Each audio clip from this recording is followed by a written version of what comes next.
Diesel आणायचं का आता इथनं? डिझेल लूज करावं लागेल का खरं?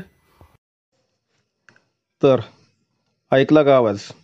तर हे अशोक लेलंडचं हिनो इंजिन आहे आणि ह्या हिनो इंजिनमध्ये हा आवाज कशाचा येतोय? तर त्याचा हा एक नंबर जो नौजल आहे तो नौजल वरती निघालेला आहे आणि कॉम्प्रेशन स्ट्रोकच्या वेळेस जी हवा येते ती बाहेर निघते आणि सक्शन स्ट्रोकच्या वेळेस आत जाते. त्याचा तो फटफट फटफट आवाज येतोय. तर हा आवाज काय येतोय?